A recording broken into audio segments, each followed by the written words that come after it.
became known as the boy in the box. His parents kept him locked in a makeshift cell in their garage. All he had was a bed to sleep on and a bucket to relieve himself in. A bucket. But the tables have turned. Now his parents are the ones facing life inside a very real jail cell. Let's recap.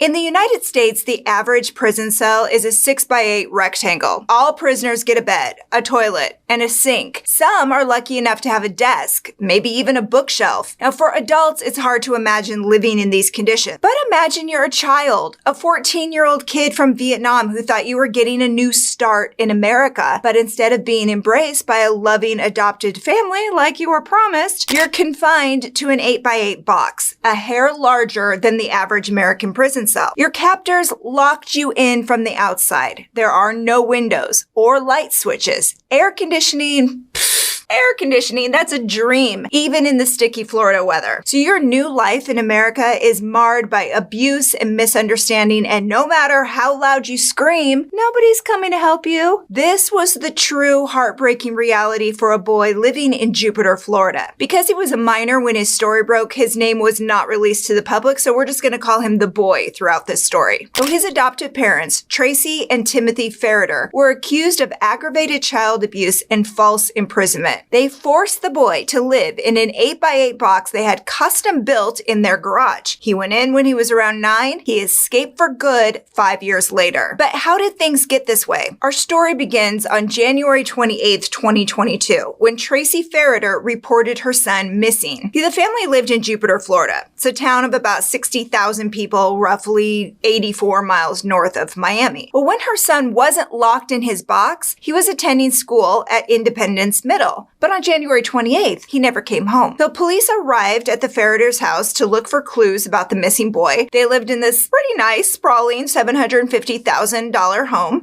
and they considered themselves God-fearing, loving parents. But they sure had a strange way of showing it. But police quickly discovered a walled-off 8x8 room in the garage. Inside, they found a mattress, a bucket, and a Ring camera on the ceiling. The room had a doorknob and a deadbolt that only locked from the outside. There were no windows, and the only way you could turn on the lights, or God forbid, the air conditioning unit, was if you were standing outside the makeshift cage. But Tracy was vague about the room's purpose. At first, she told police, it's an office. And then she said, it's for storage. And then she claimed all her kids used the room for different reasons. Because what child doesn't love a random room in the garage? But Jupiter officers knew BS when they smelt it. If they could find her son, they would get to the bottom of this mystery room. But 24 hours later, they find the boy near his school. When asked why he ran away, he said, I feel like nobody loves me. His adoptive father, Tim, was especially cruel. He kept the boy confined in the box for 18 hours at a time. He was only allowed to leave for school and to eat breakfast each morning. Can you imagine what that officer must have been thinking? Here you have a kid detailing how he's a prisoner in his own home. Life in the Ferriter's garage cell was so bad that the boy begged officers to take him to an actual prison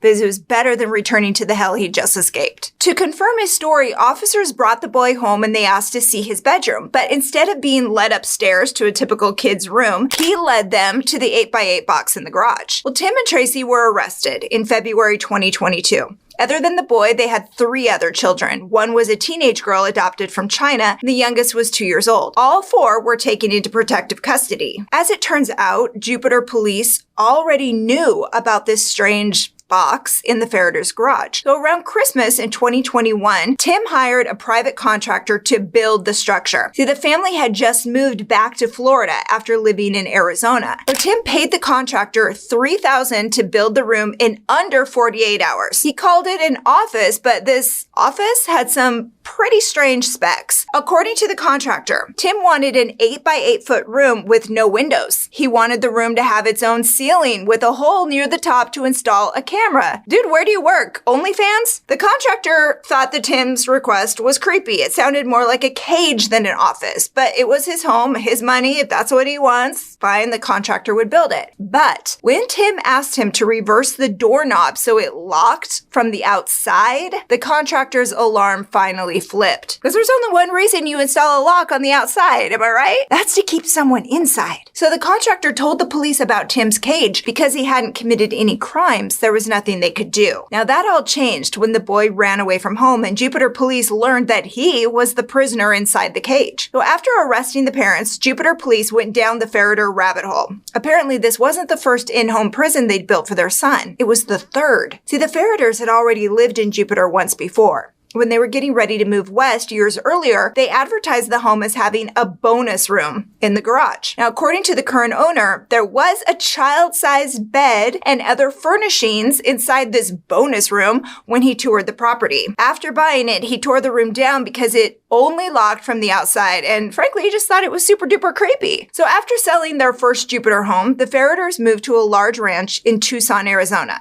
Tim was president of a publishing company called Decided Excellence Catholic Media. He and Tracy considered themselves devout Catholics. In 2018, Tim even appeared on a Sirius XM podcast with the Archbishop of New York. They talked about missionary work while his adopted son was back home locked in a box and forced to poop in a bucket. When the Ferriters moved back to Florida in 2021, the person who bought their Tucson home said they saw a strange box structure in the garage during the tour. And he said Tim and Tracy tore the room down before they moved. He didn't tell the police because he had no reason to doubt the family. After their arrest, Tim was offered a plea deal. He'd spend 2 years in prison and 5 years on probation if he pled guilty. But part of the plea deal involved testifying against his wife, which Tim refused to do. Tim chose to fight it out in court. The extent of his and Tracy's abuse was on display for the world to see, and it began with testimony from the victim himself. The boy described for the jury a typical day in the Ferriter home.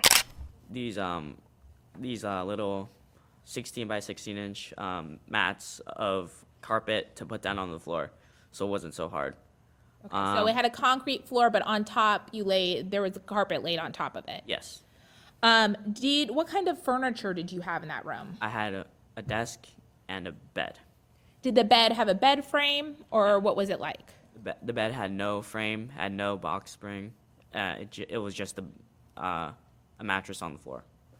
He spent nights trying to sleep in his box. His parents woke him up before school, at which point he was allowed to use the bathroom. If he used the bucket at night, he had to dump it behind the house, clean it himself, and for the love of God, don't let the neighbors see you. And then it was back inside the box, where he dressed for school and waited for breakfast. There was a 50-50 chance he'd eat in his room or outside the house. The menu never changed. Every morning was peanut butter on bread and some type of fruit. For lunch, Tracy packed him a peanut butter sandwich, more fruit, and some chips. When he got home, his parents locked him back inside the room. At first, he had a few toys to play with and some books to read, but Tim slowly took those away. By the time he ran off, the boy had 2 or 3 textbooks to his name. He did have that AC unit, but he wasn't allowed to touch it. Only Tim and Tracy would decide when it was hot enough to turn it on. And as you can imagine, it was rare. So if the boy wasn't inside the box, he was outside doing yard work. He was allowed in the house to use the bathroom one more time before his parents went to bed. If he had to go again after that, that's go to the bucket. So the Ferriters' adopted daughter shed more light on their abusive history. She called her father a disciplinarian who treated her and the other kids very differently than her adopted brother. The boy was rarely seen in the house. He couldn't help himself to treats and snacks like the other kids. He wasn't allowed to have a phone or join in family activities for the most part. And sometimes she'd go days without seeing him. She'd hear Tim swearing and screaming at the boy. She'd hear slapping, hitting, and her brother crying. One time, she saw her father grab him by the neck and drag him into his cell. Now, even the tiniest infractions would set Tim off. Talking back, not answering questions, taking cookies from the cookie jar were some of the boys' worst crimes. So Tim and Tracy argued their teenage son actually had extreme behavior problems, and that's why they had to keep him isolated from their other kids. Well, records show that the boy has ADHD, and a condition known as reactive attachment disorder. It prevents kids from forming bonds with their family members, and it can cause them to act out. Now, doctors at the trial believe his attachment disorder formed after being abandoned as a little baby in Vietnam. The orphanage where they found him wasn't the best place on earth, and it probably contributed to his PTSD. And then he was taken in by the Ferriters, so does he really have an attachment disorder, or is he just surrounded by a-holes? But his adopted parents claimed the boy stole, lied, and attacked family members. According to their defense attorney, the boy once hacked into the school computer system. He also had a habit of embarrassing his sister in class, whatever that means. Well, one time he accidentally pushed his baby brother off a bike. Another time he impersonated a member of the school board and began evaluating new teachers. They said they tried doctors and counselors and talked to people at school, but nothing seemed to help. Their boy was out of control, and since both parents worked, they needed a way to keep their eyes on him 24/7. Hence, the box and the Ring camera. But that Ring camera proved to be Tim's undoing. The police recovered 21,000 clips from the camera's memory. The jury watched clips of the boy alone in the dark for hours and hours, sometimes crying,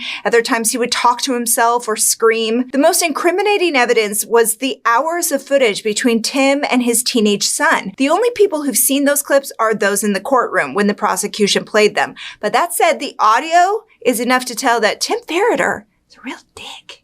Good job! I won the bet. I didn't think it'd last 3 weeks. Who are you looking for attention from? No one. Oh, well, somebody, because you wouldn't do it. Oh, it's so sad. So you're mad because Baba asked you about your tablet, about your Chrome pad, your Chromebook? Yeah. Well, you've been stealing and lying and running away and calling yourself Richard. You're lucky you have anything. Give me a fucking break. You want to get serious with me? Stand up. Stand up. You want to get serious with me? Oh, you're so, mad because Baba thought you were looking. Give me a fucking break. What are you Are you serious? I know it's a fucking lie. Apparently, the boy stole some chocolate after they allowed him to eat ice cream, which was enough to lose air conditioning privileges. He finished with the words, "I believe that people should recognize they made a mistake, forgive them, and move on." Forgive and move on. Powerful words coming from a prisoner in his own home. If only his parents had forgiven and moved on, his father, at least, wouldn't be on his way to state prison.